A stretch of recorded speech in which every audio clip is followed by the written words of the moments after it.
संसार में कोई भी व्यक्ति कुशल से नहीं है। कोई ना कोई कठिनाई, कोई ना कोई कष्ट उसके जीवन में तो अवश्य ही है। और क्यों ना हो, जब आप कोई यात्रा अपनी प्रारंभ करते हो तो अगर किसी को छींक आ जाए तो यात्रा रोक देते हो, लौट के आ जाते हो, कहते हो पानी पिएंगे तब चलेंगे, अब शकुन हो गया। अच्छा, यही नहीं, अगर रास्ता यात्रा प्रारंभ किया आपने और यात्रा प्रारंभ करते समय कोई रो दिया तो भी आप कहते हो कि अब शकुन हो गया और यात्रा को रोक देते हो। लेकिन सही बताओ, जब हमने और आपने अपनी जिंदगी की यात्रा प्रारंभ किया था तो ये दोनों अपशकुन हमारे ही द्वारा हो गए थे। जब जन्मे तब छींक भई, जन्म जब हुआ तो पहले छींक ही हुई। बालक का जन्म होता है तो वो छींकता भी है। जब जन्मे तब छींक भई और कहां कहां कर रोए। बालक रोया भी और छींका भी। और आपको अगर कोई रोता हुआ मिल जाए, कोई छींक दे, तो आप अपनी यात्रा को निरस्त कर देते हो। क्यों? अगर ऐसी स्थिति में यात्रा प्रारंभ की जाए तो कुशलता नहीं मानी जाती। लेकिन जरा बताओ, जब आपने जीवन की यात्रा प्रारंभ किया तो ये दोनों अपशकुन हो गए, छींक भी हुई और आप रोए भी, तो क्या इसके बाद भी जीवन में कुशलता की कामना कर सकते हो? जब जन्मे तब छींक भई और कहां कहां कर रोई। तुलसी ऐसे जीव की बोलो कुशल कहां से हो। तो जीवन में कुशलता तो नहीं, लेकिन फिर भी हमारे संतों से पूछा गया तो फिर क्या जीवन में कुशलता है ही नहीं? कहा नहीं नहीं, ऐसा नहीं है, जीवन में कुशलता है। कब कुशलता मिलेगी? वैसे तो कुशलता नहीं है, लेकिन अगर फिर भी तुम कुशलता चाहते हो अपने जीवन में तो क्या करो? तब लगी कुशल न जीव कहां, सपने हूं मन विश्राम। जब लगी भजसी न राम पद, सो धाम तजी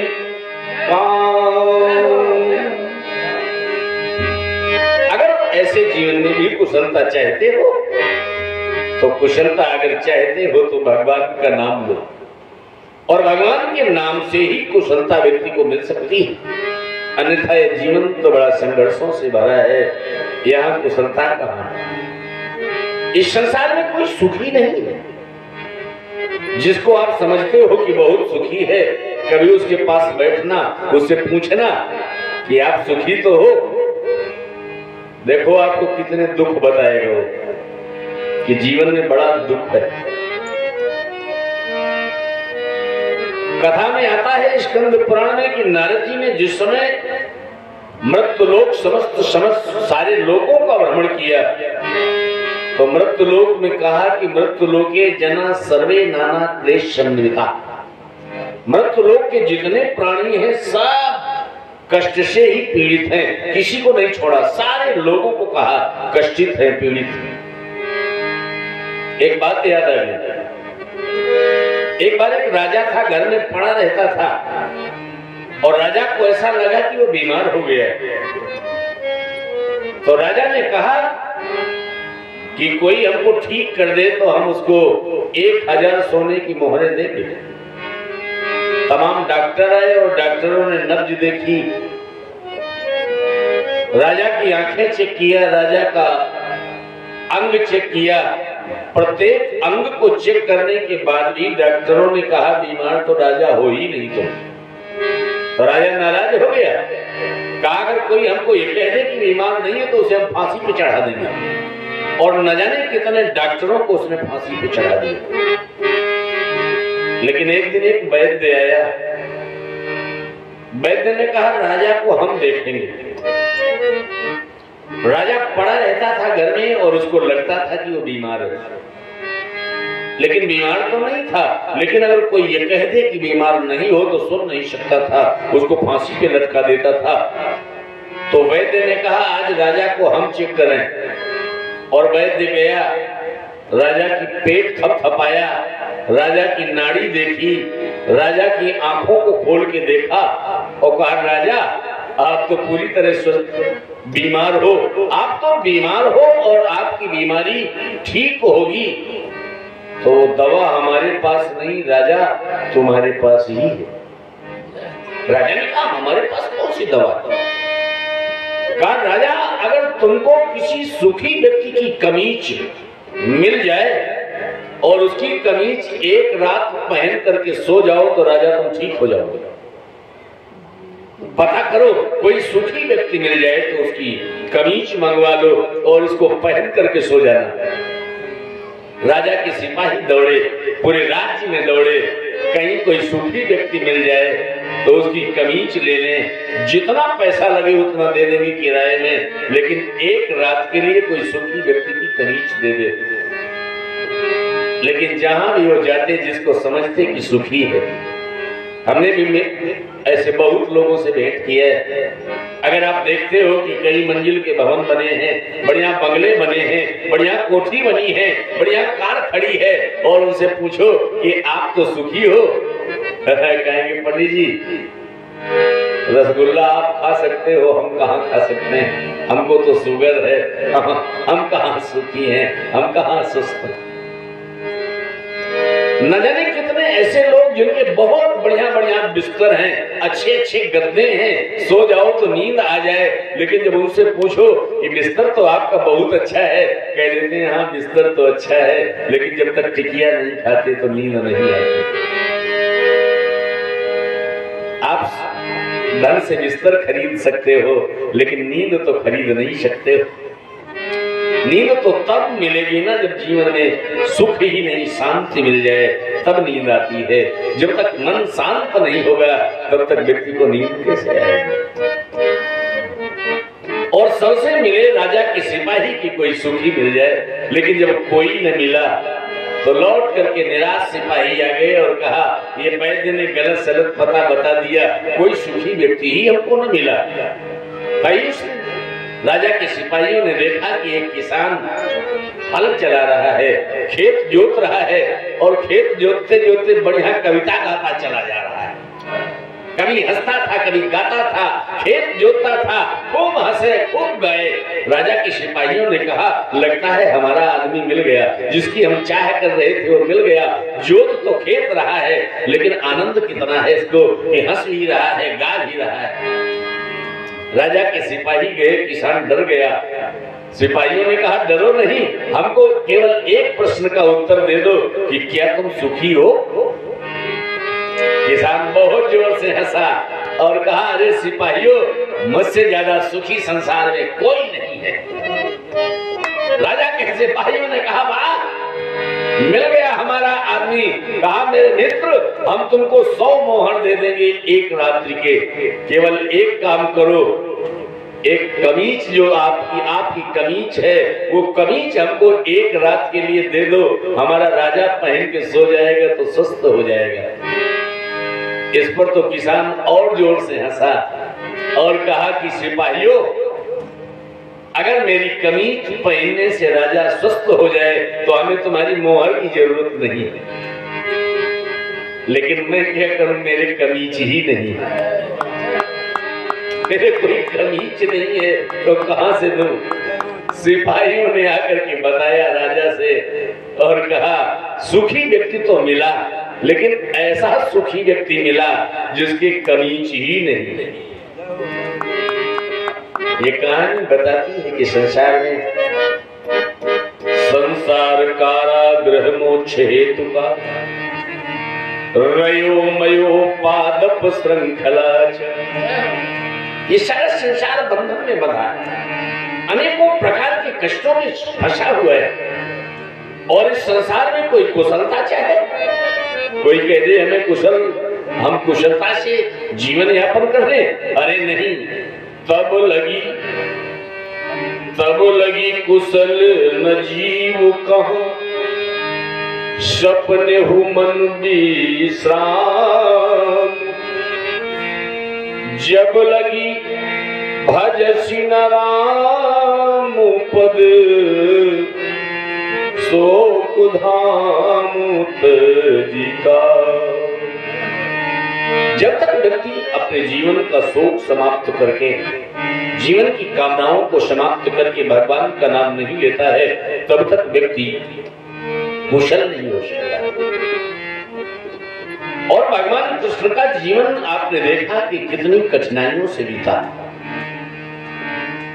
लेकिन रुक्मिणी जिसे विवाह करके लाए तो एक बेटे का जन्म हुआ, नाम पड़ा प्रद्युम्न। प्रद्युम्न प्रतिष्ठ दुम्न यस्य सह प्रद्युम्न, जिसके अंदर एक विशेष प्रकार का प्रकाश हो, जो एक विशेष धन हो। संस्कृत में दुम्न माने होता है धन, और सबसे बड़ा धन क्या है? सबसे बड़ा धन हमारी आत्मा। और इसीलिए तो जब धन, सबसे बड़ा धन आत्मा है, जब शरीर से आत्मा निकल जाती है तो लोग कह देते हैं उसका निधन हो गया, वो निधन हो गया। इससे बड़ा कोई धन नहीं है, सबसे बड़ा धन है हमारी आत्मा, और उस आत्मा में परमात्मा का निवास होता है। प्रद्युम्न का 10 दिन का प्रद्युम्न था, तो प्रद्युम्न को शंबरासुर ने अपहरित कर लिया, अपहरण कर लिया, ले गया और समुद्र में जाकर के फेंक दिया। लेकिन समुद्र में मछली उसी समय ऊपर को मुंह करके सांस ले रही थी, और मछली के पेट में प्रद्युम्न चले गए। जब मछली के पेट में चले गए तो मछुआरों ने मछली पकड़ी और पकड़ करके शंबरासुर के यहाँ लाए। मछली का पेट चीरा गया तो उससे मनुष्य का बालक जब निकला, जब प्रद्युम्न निकले तो सबको बड़ा आश्चर्य हुआ, और सभी ने सोचा कि आखिर मछली के पेट से बालक के साथ। लेकिन एक दासी थी वहीं पर, नाम था विद्यावती। विद्यावती ने पालन पोषण किया, और प्रद्युम्न जब बड़े हुए तो विद्यावती को नारद जी ने बताया कि विद्यावती, जिस बालक का तुम पोषण करती हो ये कोई और नहीं है, यह बालक तो तुम्हारा पूर्व जन्म का पति है, ये कामदेव। भगवान शंकर की तपस्या भंग करने एक बार कामदेव गया था, और भगवान शिव ने तीसरा नेत्र खोला था तो जल के राख हो गया। उसकी पत्नी रति बहुत रोई थी भगवान भोलेनाथ से, और कहा था भोलेनाथ आपने तो मेरा पति छीन लिया, मेरा पति कब मिलेगा? तब कहा था भगवान शिव ने, जब यदुवंशो कृष्ण अवतारा, जब यदुवंशो कृष्ण अवतारा, होई हरण महामहिम भारा, होई हरण महामहिम भारा।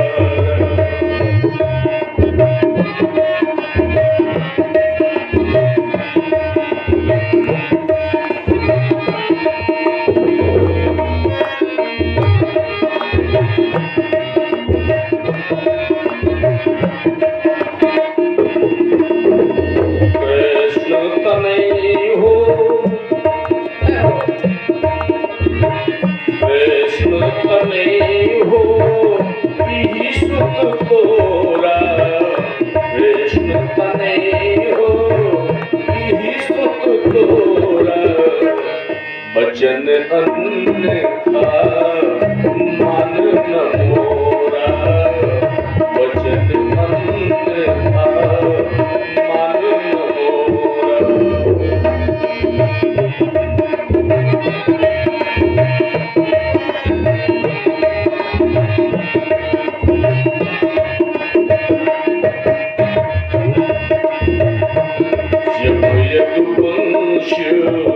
कृष्ण अवतार। जब यदुवंश में भगवान कृष्ण का अवतार होगा और उसको उनके एक बेटा होगा, नाम पड़ेगा प्रद्युम्न, वही बेटा तुम्हारा पति होगा।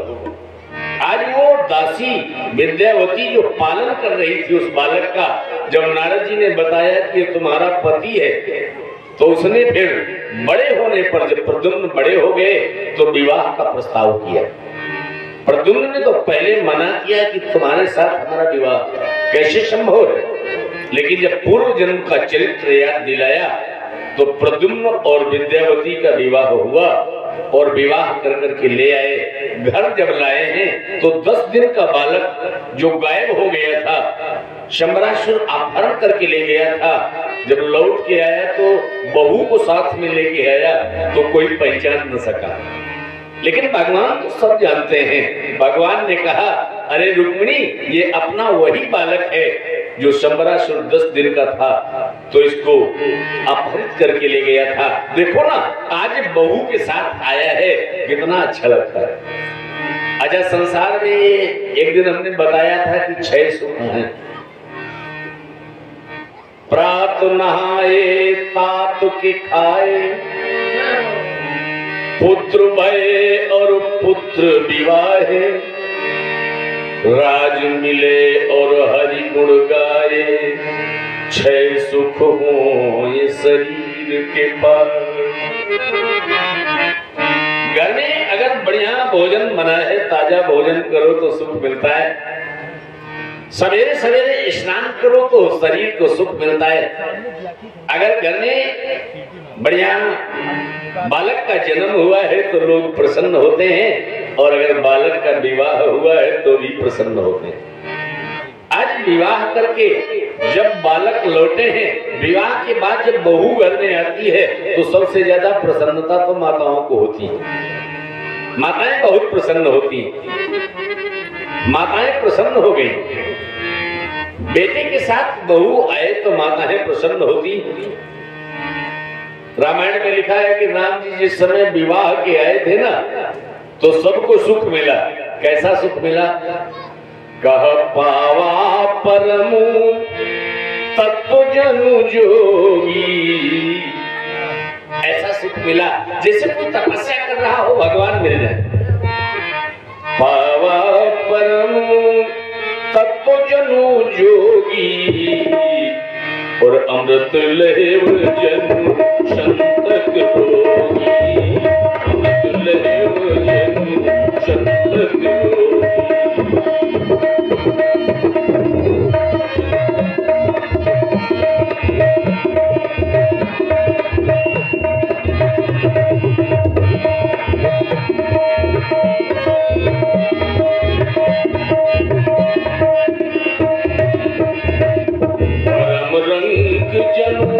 परम रंग जनु पारसु पावा, परम रंग जनु पारसु पावा, और अंधहि लोचन लाभु सुहावा। अंधहि लोचन लाभु सुहावा।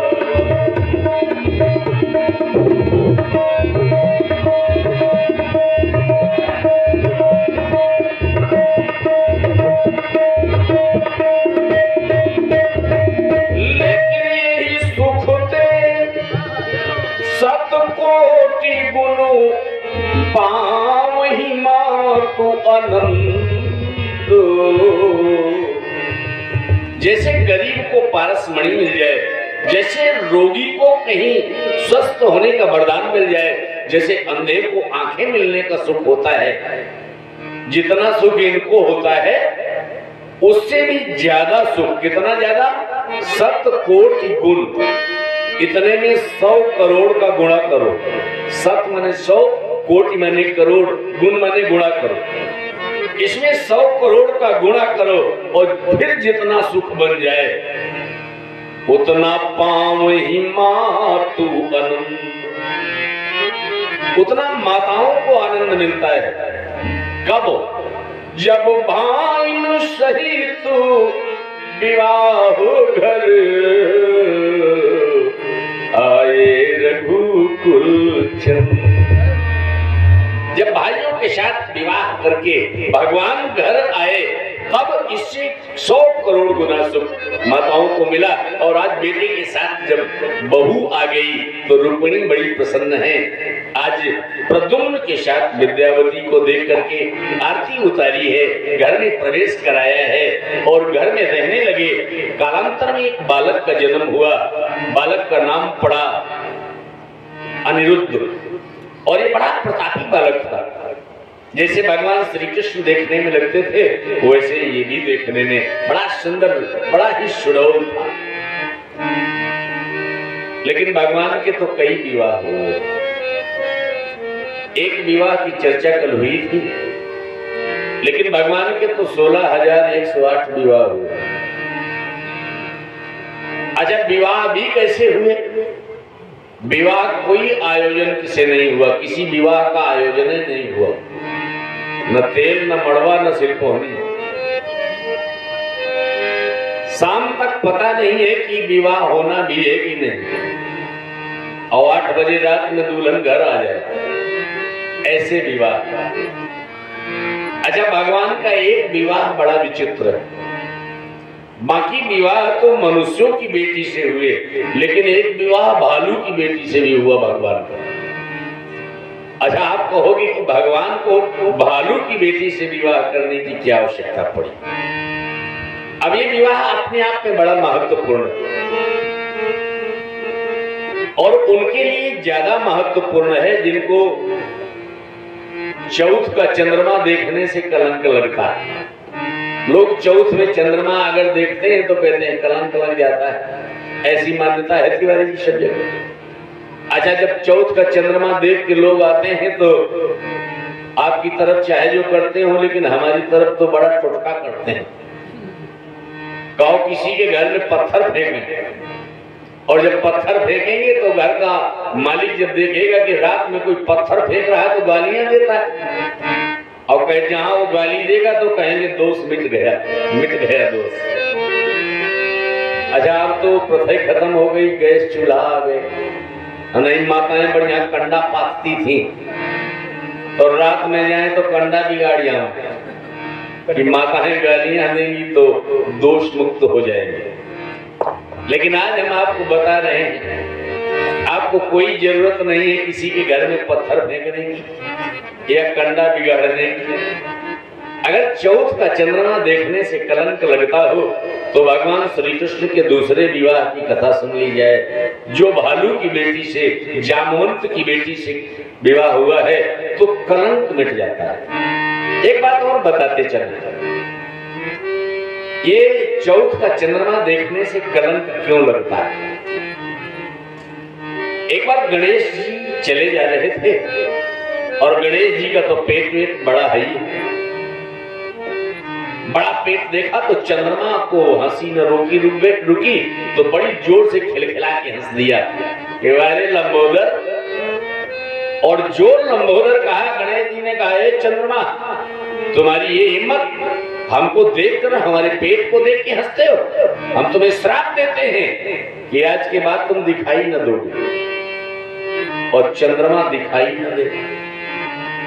हफ्तों गुजर गया, जब चंद्रमा का दर्शन नहीं हुआ तो ब्रह्मा जी ने कहा हमारी तो सृष्टि बदली जा रही है। आप लोग जानते हो न जानते हो, ये जितनी वनस्पतियां हैं इन सब का राजा चंद्रमा।